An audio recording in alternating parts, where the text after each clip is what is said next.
Hello and welcome. My name is Melissa Galasso, and today I am excited to talk about our very first GASB of 2024. GASB has kicked off January 2024 with a brand new disclosure-based standard, GASB 102, certain risk disclosures. Now, we've been waiting for this for a little bit. There were significant changes between the original exposure draft here and the final. And so what we're going to look at today is what are these new disclosures and how do we know when we have to provide these particular disclosures? Now, state and local governments already have to provide certain risk disclosures to begin with, right? They're already in the extant requirements. However, there are additional requirements that are often required by the FASB, in particular around constraints as well as concentrations that were not required by the GASB standards. And so because they were not explicitly required, right, they were not necessarily provided as a result, right? So as we look to this, one of the goals was to make sure that we had these disclosures for the user of the financial statement to understand what these risks would be in terms of the government's vulnerabilities. So GASB 102, certain risk disclosures, was issued in January of 2024. And again, really the goal of this standard is to provide essential information. That's a key term, that term essential, which helps us understand when we require a note disclosure about risks related to government's vulnerabilities due to certain concentrations and constraints. And as we go through and look at these types of constraints, etc., they may be vulnerable from these because it's going to either impact their ability to acquire additional resources or potentially constraints that are going to control spending. And so as a result, the user really needs to understand what these are about, okay, well, maybe we have a shortfall. Oh, but we have these additional constraints around replacing that shortfall. And so now we need to provide that additional disclosure. So the standard focuses on 4 key requirements. First off, providing definitions as well as examples of what are constraints as well as constraints and concentrations. And then what is the criteria for disclosure? Just because you have a constraint or you have a concentration, there are certain requirements that you have to first have to meet the requirements for disclosures. Assuming you meet those requirements, there are disclosure requirements that you would provide. And then there are principles around, for example, how we handle comparative disclosure or comparative years. What kind of disclosure requirements would we have? So let's take a look at the definitions here. So what is a concentration? A concentration is a lack of diversity related to an aspect of significant inflow of resources or outflows of resources. And so when we think about this, we might have one employer who makes up a significant portion of the inflow of payroll taxes. And should that employer leave, obviously that would be devastating to the organization. We could also be very dependent on a particular industry. So say we're in an area where mining is a very important part of the culture and of the jobs that are out there. Should there be any issues in the mining industry, obviously that would have a negative impact on the governmental organization. It could also be where the workforce is covered by collective bargaining agreements. And so as a result, when we have to abide by and negotiate with the collective bargaining group. It could also be that there are concentrations with respect to financial resources or suppliers of materials, labor, services, right? So there's not that many out there who provide the materials that we need or the labor that we need.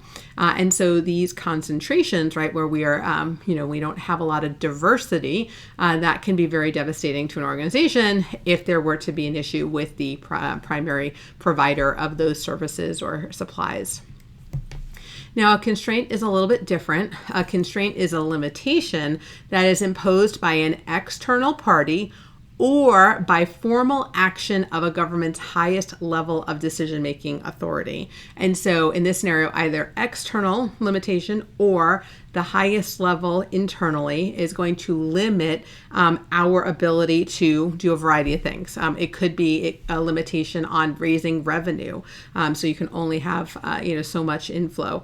It could be limitations on spending, right? So our budgets, limitation on incurrence of debt, right? We might have debt ceilings, right? That's something always fun to talk about as we look to a variety of issues happening at the federal level, or mandated spending. And so in this scenario, whether we have these limitations, we can't increase tax revenue over a certain percentage, or we're not allowed to incur debt beyond X dollar amount, right? That really constrains us if we are having an inflow issue, right? If we aren't getting the revenues that we need. And so as a result, these are the two new kind of risks that the GASB is focused on. And so when would we have to disclose information about concentrations and constraints? Well, first off, the concentration or constraint must be known to the government prior to the issuance of the financial statement. So if you're not aware of it, then obviously you don't have a disclosure requirement. In addition, the concentration or constraint makes the reporting unit vulnerable to the risk of a substantial impact, right? So we are aware of it, and we are aware that it could have a very substantial impact on the organization. And then the one that had a lot of conversation, in fact, there was some significant changes between the exposure draft and final here, an event or events associated with the concentration or constraint that could cause a substantial impact either has occurred, has begun to occur, or is more likely than not to begin to occur within 12 months of the date of the financial statements are issued. So for example, if we have a supplier who, or let's just say an employer, right? Maybe we have an employer who is making up a significant portion of all that payroll, right? So they're a very large employer in our area, and they announce that they're moving their headquarters to another city or state. Well, obviously in that scenario, right, we have an event that has occurred or has begun to occur. Maybe they haven't left yet. But in that scenario, again, that's going to have that substantial impact within the next 12 months. And so we are looking at either something that's started happening, or we are going to have it happen in the next 12 months. Then we do have to have this disclosure. So if we have a constraint, but we don't have any kind of identified risk with respect to it, there isn't an event or condition that is raising that risk right now, then we do not have to disclose.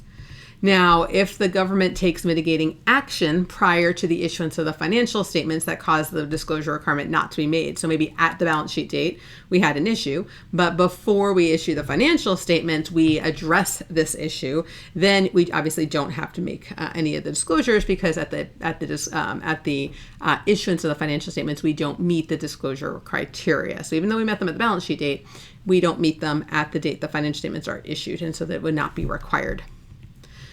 So what exactly are we going to have to disclose? So obviously for each concentration or constraint that meets the requirements in this scenario, we're going to include a description of the constraint or the concentration. For each event associated with the constraint or concentration that could cause that substantial impact, if it had been occurred or if it has already been started prior to the issuance, right, we would describe the event and why. Obviously, we're concerned about this particular event. And then what are the actions taken by the government prior to the issuance of the financial statements to mitigate the risk? So we know we have a constraint. We know something has started. What are we going to do about this, right? So those are the disclosure requirements with respect to constraints.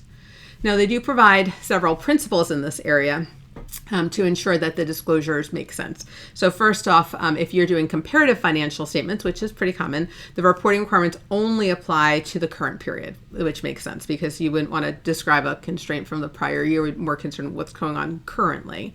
Obviously, some of these are going to supplement existing guidance and existing disclosures. So obviously, we wouldn't want to add unnecessary duplication. And so we would kind of combine them together. And then if information should be provided for the reporting units for which all the disclosures are made, obviously, you can combine them if multiple reporting units have the same constraints.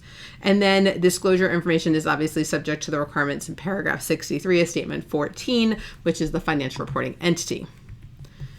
So when do we have to do these new disclosures? This GASB 102 is effective for fiscal years beginning after June 15th of 2024, and then all reporting periods thereafter. And like always, GASB does incur earlier application. So we're looking at fiscal and calendar 2025 as we go forward. All right, well, that's GASB 102, first GASB of the year. We are expecting some additional things to be issued by the GASB this year, so it should be a fun year. So thank you guys so much for joining me, and I hope to see you on a future Nano Learning. Have a great day, guys. Bye-bye.